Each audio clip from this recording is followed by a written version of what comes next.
I have a brilliant idea.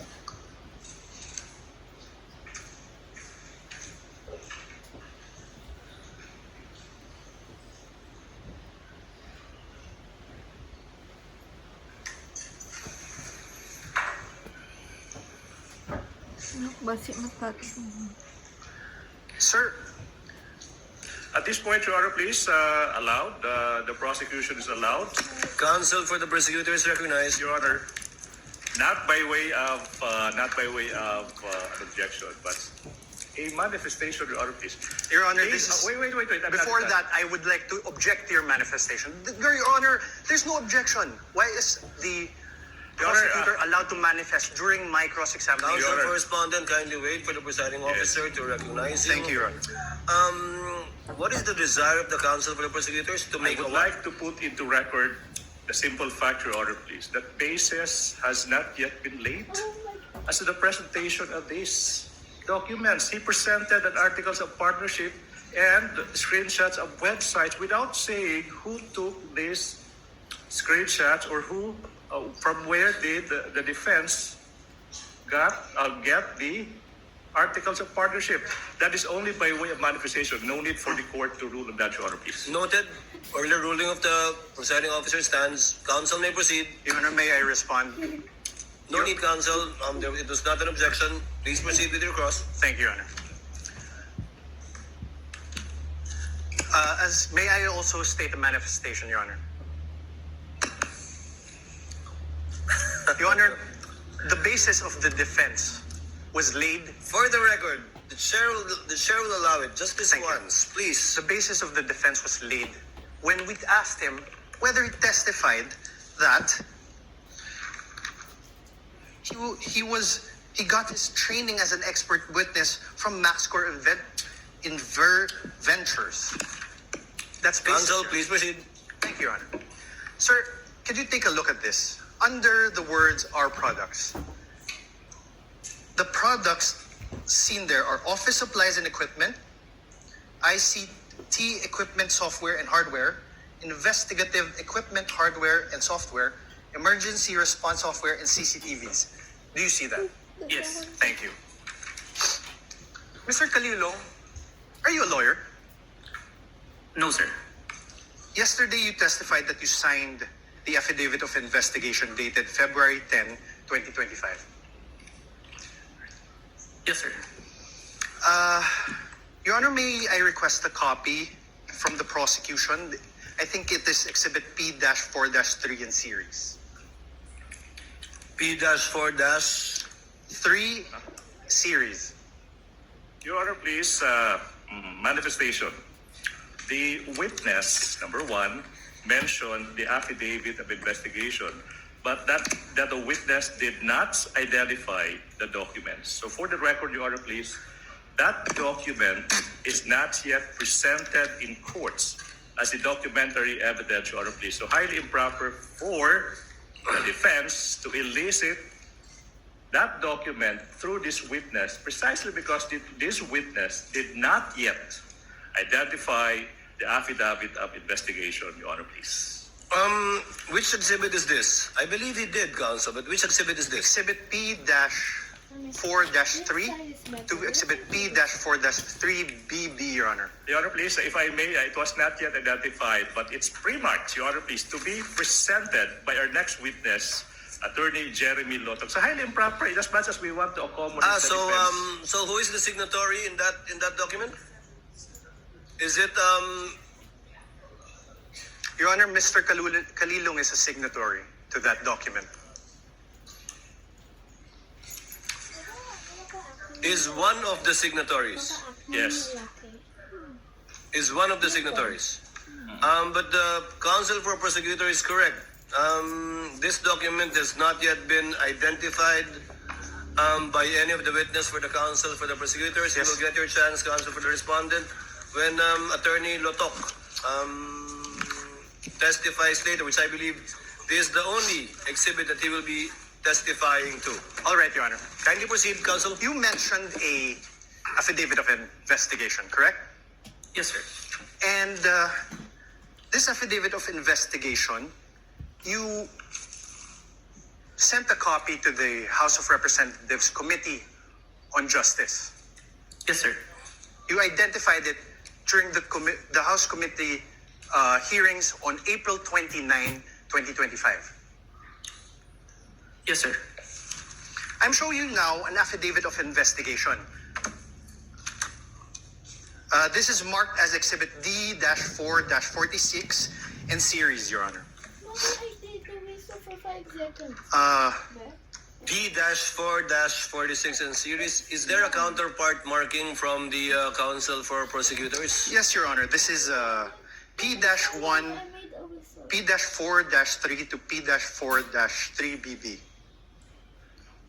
Thank you. For the record. This annex of this affidavit of investigation has appendages, correct? Annexes. Yes, sir. And it forms a whole, correct? Yes, sir. Okay. Sir, do you confirm that you signed this? I'm one of the signatories, sir. Do you want me to have him identify a signature? Okay. Your Honor, do you have here, sir? Kaso lang, sir, yung sinumpit mo po, I withdraw, Your Honor. Apart from this affidavit of investigation, dated February 10, are you aware if there is another affidavit of investigation executed by the NBI represented by the Cybercrime Division in relation to this case? This is the only one that is submitted, sir. No, executed, signed. Your Honor, My question is the defense executed. cannot argue with the witness, Your Honor, please. The witness would know how to respond, counsel. If he is not responsive to your question, do not argue with the witness. Yes, Your Kindly Honor. rephrase. Apart from this affidavit of investigation, are you aware if there is any other affidavit of investigation signed by the NBI represented by the cybercrime? Okay, at that juncture, I have to object. Vague, Your Honor, affidavit of investigation Related signed by to the this FBI. case, There Your could be thousands. Related of to this documents. case. If the witness knows, witness may answer. Is there any other affidavit of investigation executed by the NBI cybercrime in relation to this case, witness? As far as I remember, sir, this is the final affidavit of investigation, sir. Final affidavit. Are you sure, Agent? Let me remind you that you are under oath. Yes, sir. I have with me a certification, a DOJ certification, executed by J.V. Lawrence B. Bandung, Senior Assistant State Prosecutor J.V. Bandung. For the record, Your Honor, this is Exhibit D-4-29 for the defense. Do you see this, sir? Yes, sir. This certification dated February 5, 2025, states, and I quote, the complaint referral does not contain all the necessary evidence to prove the essential elements of the crime. Therefore, it is recommended that the same be first referred for case buildup. Do you see that? Yes, sir. Now below that, in the second page, below that, under the word notes, number 1, therefore, states, and I quote, that there is no... May I have this flashed on the screen, please? For the ease of the court. So the Honorable Court can follow. Under notes again, sir. For the record, Your Honor, we are flashing the certification on the screen. Under notes, sir, number 1 therefore states, and I quote, there is no affidavit of the persons who recorded the video entitled VP November 23 Press Con at Batasan through open broadcast software OBS and in turn stored it in a digital video disc. Do you see that, sir? Yes, sir. Let's go to page 2. On paragraph 7, it states, and I quote, one of the elements of the crime of grave threats is that the offender threatens another with infliction upon the latter's person, honor, or property. or upon that of the latter's family of any wrong amounting to any crime. In the instant complaint, only the NBI executed an affidavit and there was no participation on the part of the offended parties, as it appears. NBI is not the offended party for the crime of great theft. Do you see that? Yes, sir. Above this, in paragraph 6, it states that, and I quote, only the minutes of the meeting with several personalities and representatives from various media outfits were submitted. And although the minutes were signed, there was no individual affidavit executed regarding the contents of said minutes. Do you see that, sir? Yes, sir. On paragraph 5, it states that, and I quote, the affidavit of one Patria Morales mentioned that she stored these footages in a USB and submitted it to the NBI. However, there was no USB attached to the complaint, only a DVD was attached. There was no detail regarding the contents of this DVD. Do you see that, sir? Yes, sir. On paragraph 4, it states, and I quote, Annex L did not indicate who made such TSN. There was also no affidavit of the person who made the TSN. Do you see that? Yes, sir. On paragraph 3, it states that, and I quote, Annexes I and K, open parenthesis, DVDs with markings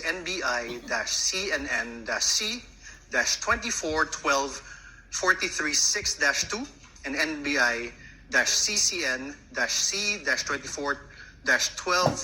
NBI-CCN-C-24-12436-2, close parenthesis, were not accompanied by an affidavit of the record and TSN, also affidavit of the one who will execute the TSN. Yes, sir.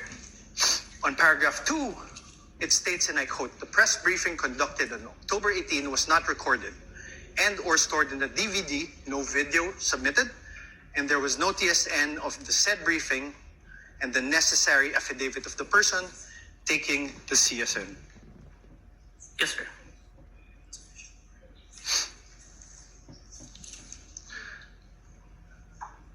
Now you are aware, sir, so now is your memory refresher? Did the DOJ send back the original affidavit of investigation to the NBI? Yes, sir. As far as Thank you. Now you are aware that on February 11, 2025, the NBI, through its then director, retired Judge Jaime B. Santiago, wrote to the Office of the Prosecutor General submitting a revised affidavit of investigation. Yes, sir. This is your affidavit of investigation dated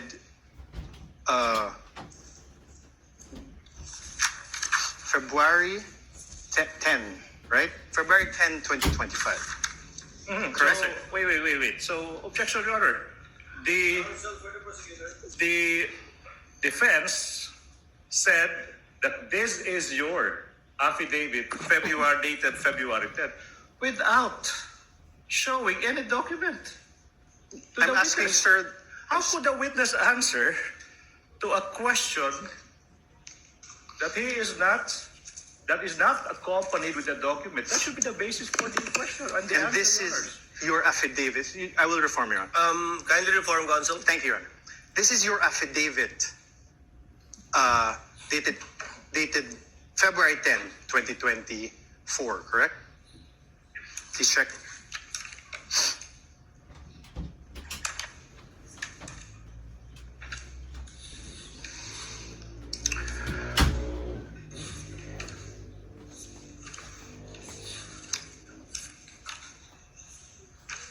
Sorry, sir.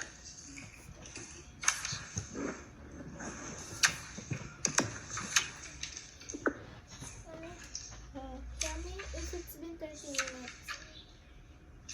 Ano na? 24. Ano?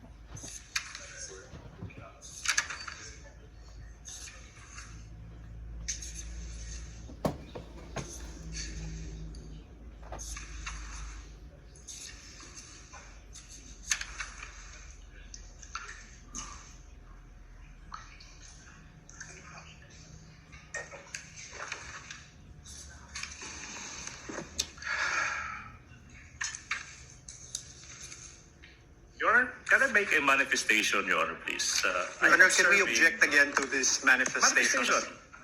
I will not even object. I'm being generous. Your Honor, Counsel, The let's wait for the witness to review it. It's a voluminous document. And No, the signature is on the last page. You can make the corresponding objection to Signature. the style, manner of cross-examination of the counsel for responding at the proper time.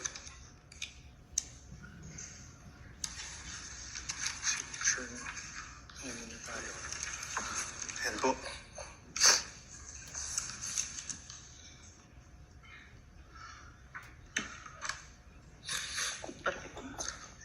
Is this the amended affidavit of investigation?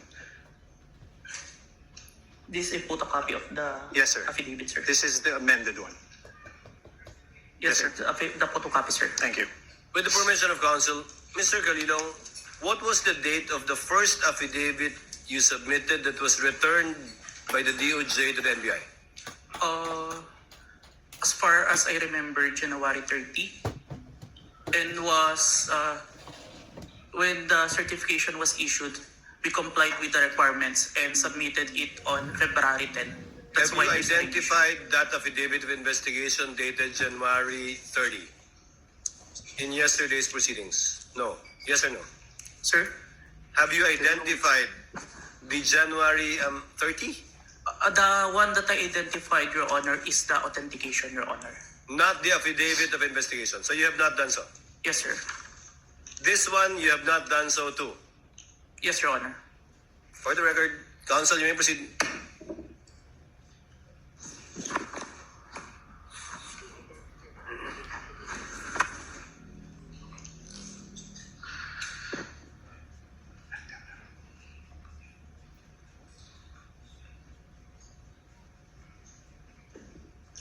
I'm showing you now a letter dated January 30 from the former NBI Director Jaime Santiago.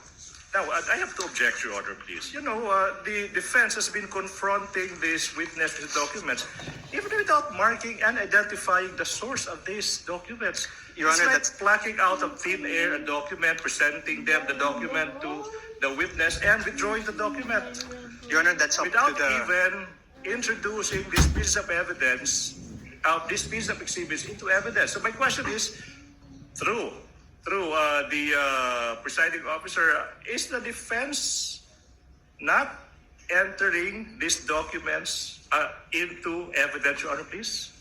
They can do so at the proper time, counsel, but insofar as the witness is concerned, I think the basis was laid when he said that he executed only one affidavit of investigation in connection with this case. Now it seems that there are two affidavits, I would like to make both of which have not yet been presented. One will be presented, I think, by Attorney Lotok. Your Honor, for the first record- one, we're not aware of it. Is that correct, counsel, for the respondent? Your Honor, he just identified a copy of the affidavit of investigation. Dated January 30? April 10, 2025. April, February 10, 10. sorry, Your Honor. February 10. February 10, Your Honor, please. What about the first affidavit? The witness said he had a first affidavit. Yes, Your Honor. Not yet. Not yet. Yes. You only cited a January 30 letter Yes, of the Your Honor. former NBI I cited, Your Honor, a Director. certification by the DOJ returning an affidavit. And that is now the problem, Your Honor. In fact, even I am confused because the documents are not introduced into evidence by the defense. counsel. Please proceed and kindly help the court to be Thank clarified you. regarding this matter. You mentioned that you mentioned that